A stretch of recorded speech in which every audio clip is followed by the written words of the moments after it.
Welcome guys, welcome on my YouTube channel enhance area. Guys, इस video में हम पढ़ेंगे वो सारे इंटरनेशनल ऑर्गेनाइजेशन और उनके हेडक्वार्टर के बारे में, जो कि एग्जाम पॉइंट ऑफ व्यू से बहुत इंपॉर्टेंट है। अभी हाल ही में एग्जाम होने वाले हैं एफकेट के और सीडीएस के, तो आप लोगों को एक बार इस लिस्ट को जरूर देख लेना चाहिए ताकि एग्जाम में इससे रिलेटेड क्वेश्चन आपसे इजीली सॉल्व हो जाए। तो चलिए वीडियो को स्टार्ट करते हैं। इस लिस्ट में जो पहला नाम आता है वो एमनेस्टी इंटरनेशनल। एमनेस्टी इंटरनेशनल का हेडक्वार्टर लंदन में है और बेसिकली एमनेस्टी इंटरनेशनल कवर करता है वो सारे globally political ideology, economic interest और रिलीजन जो कि अक्रॉस इंटरनेशनल हो रहे हैं। अब बात करते हैं दूसरे की टॉपिक की, जो कि है Asian Pacific economic forum. Basically ये एशियन रीजन को कवर करता है। जो भी सारे एशियन में कंट्री हैं उनमें ट्रेड को प्रमोट करने के लिए इस ऑर्गेनाइजेशन का रोल है और इसका जो हेडक्वार्टर है वो सिंगापुर में है। Third number, association of south west Asian nation. इसका जो हेडक्वार्टर है वो जकार्ता में है। फोर्थ नंबर पे आते हैं Commonwealth of nation. Commonwealth game से रिलेटेड सारी चीज़ें को कवर करता है कॉमनवेल्थ ऑफ नेशन। कहाँ ऑर्गेनाइज कराने हैं, कौन सी कंट्री पार्टिसिपेट करेगी और भी बहुत सारी चीज़ें कॉमनवेल्थ से रिलेटेड। इसका हेडक्वार्टर लंदन में है। फिफ्थ नंबर पे है यूरोपियन यूनियन, जिसे ईयू भी कहा जाता है। इसका हेडक्वार्टर ब्रुसेल में है। 6 नंबर पे आते हैं फूड एंड एग्रीकल्चर ऑर्गेनाइजेशन, जिसे FAO। इसका हेडक्वार्टर आप रोम में है।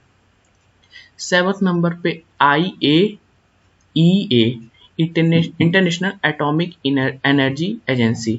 Basically across the international atomic के बारे में रिसर्च करती है। इनको डॉक्यूमेंट सबमिट करना रहता है और सारी रिसर्च, सारी डॉक्यूमेंट इनके ही अंडर, इनके कंट्रोल में की जाती हैं। जो भी चीज़ें एटॉमिक एनर्जी से अटैच रहती हैं और इसका जो हेडक्वार्टर है वेनियम है। 8th नंबर पे है ICAO, international civil aviation organization. इसका जो हेडक्वार्टर है वो मॉन्ट्रेला में है। 9th नंबर पे ICJ। इसके बारे में तो सबको नॉलेज होगा, इंटरनेशनल कोर्ट ऑफ जस्टिस, जो इस अक्रॉस द इंटरनेशनल एक कोर्ट है जो बेसिकली जस्टिस, लॉ और के लिए यूज होता है और इसका जो हेडक्वार्टर है दो हॉन्ग में है। ILO, international labour organization. इसका हेडक्वार्टर है जिनेवा में। 11th नंबर पे IM, इंटरनेशनल मार्टाइन ऑर्गेनाइजेशन। इसका रोल यही है कि all over country maritime area को कवर करता है, उससे रिलेटेड सारे वर्क को हैंडल करता है और बेसिकली उससे रिलेटेड सारे कार्य इसी के अंडर में होते हैं और इसका जो हेडक्वार्टर है वो लंदन में है। 12th नंबर पे है इंटरनेशनल मॉन्ट्रिया फंड। इसका जो हेडक्वार्टर है वो वॉशिंगटन DC में है। बेसिकली इसका काम यही होता है कि सारे कंट्री और उनके फंड से रिलेटेड सब कामों को ये देखता है। चौथे नंबर पे आता है नाटो। ये आपने नाम बहुत सुना होगा, जिसका फुल फॉर्म है नॉर्थ अटलांटिक ट्रीटी ऑर्गेनाइजेशन और इसका हेडक्वार्टर है ब्रुसेल में। 15 नंबर पे आता है OECD, organization of economic cooperation and development, जिसका हेडक्वार्टर है पेरिस। 6 नंबर पे आता है OPEC, organization of petroleum exporting country, जिसका हेडक्वार्टर है वेनिया में। ये बेसिकली यूज होता है पेट्रोल की एक्सपोर्टिंग के लिए ओवरऑल ऑल कंट्री में, वर्ल्ड के हर एक कंट्री में पेट्रोलियम की एक्सपोर्टिंग के लिए ये ऑर्गेनाइजेशन रिस्पॉन्सिबल होता है। 17 नंबर पे आता है shark, south Asian association of regional cooperation. Basically जो एशिया के साउथर्न पार्ट है उनके द्वारा मिलके एक ऑर्गेनाइजेशन बनाया गया है जिसे शार्क कहते हैं और इसका हेडक्वार्टर काठमांडू में है। बेसिकली इसके मेंबर इसके इंडिया के आसपास साउथ की जो कंट्री हैं वही आपको इसके मेंबर मिलेंगे। 18 नंबर पे आता है ट्रांसपेरेंसी इंटरनेशनल। इसका हेडक्वार्टर है बर्नेल। इसमें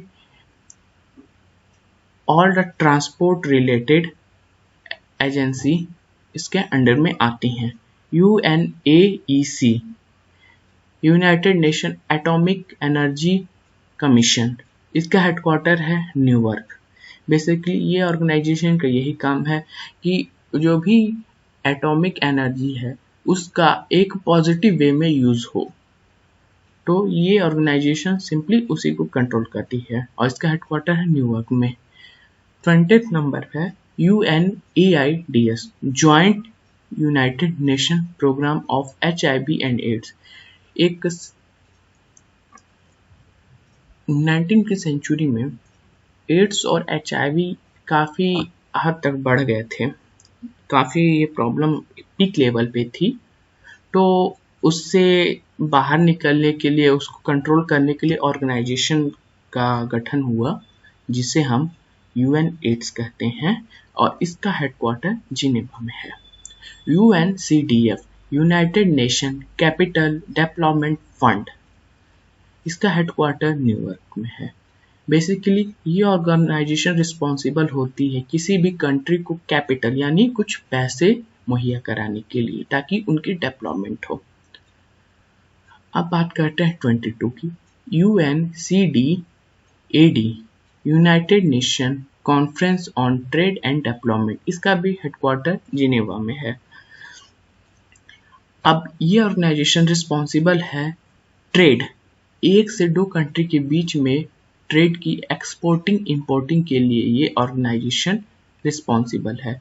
24 नंबर पे आते हैं UNDP united nation development programme, इसका हेडक्वार्टर न्यूयॉर्क में है। बेसिकली ये ऑर्गेनाइजेशन रिस्पॉन्सिबल है किसी भी कंट्री के डेवलपमेंट और उनमें को डेवलप करने के लिए क्या क्या प्रोग्राम हो, उनमें क्या क्या इंडस्ट्री सेटअप हो और भी वेरियस चीज़ें। 25 नंबर है UNEP united nation environment programme, जिसका हेडक्वार्टर नैरोबी में है। बेसिकली ये इन्वायरमेंट से रिलेटेड इकोसिस्टम हुआ या मतलब सेंचुरीज हुई, इनसे रिलेटेड कामों को ये देखता है।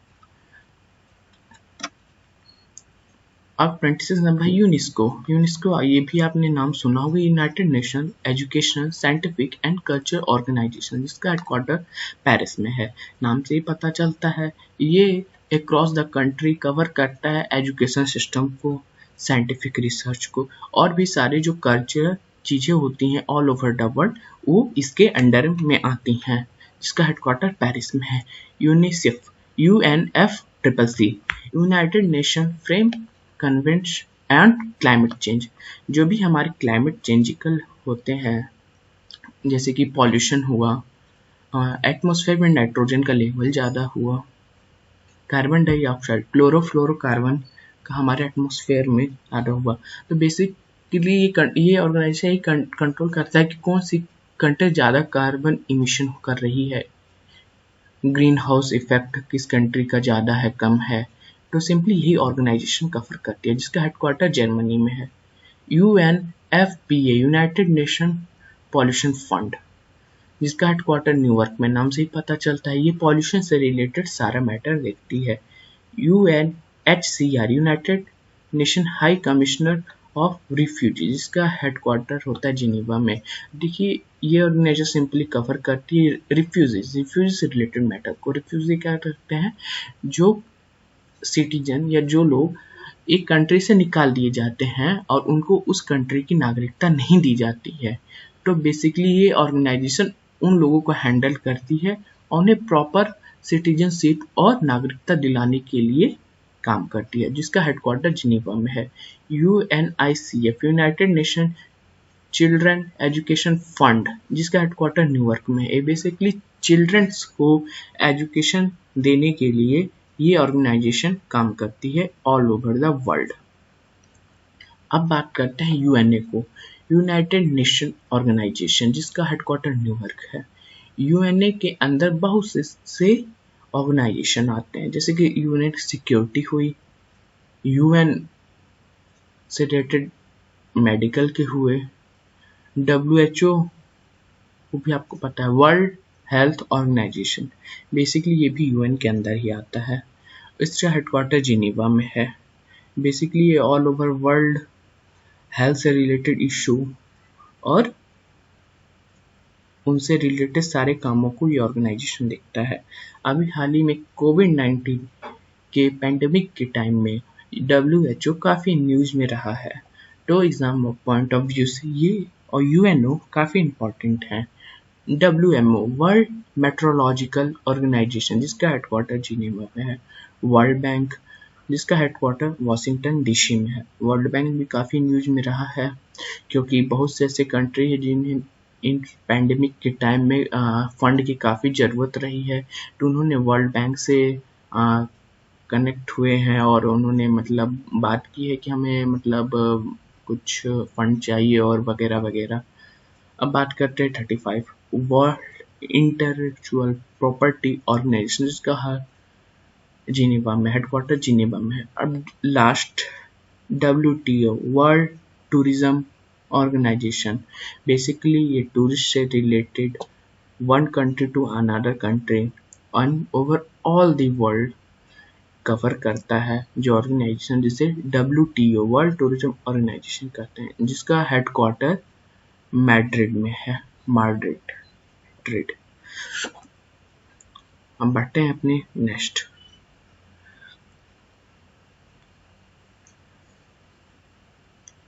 तो बेसिकली ये थे सारे ऑर्गेनाइजेशन, इंपॉर्टेंट ऑर्गेनाइजेशन और उनके हेडक्वार्टर। तो एक ना एक 2 से 3 इसमें से आना श्योर है। तो गाइस आप एक बार जरूर पढ़ लीजिएगा और प्लीज़ इस वीडियो को लाइक करिएगा और सब्सक्राइब करिएगा। Thank you so much.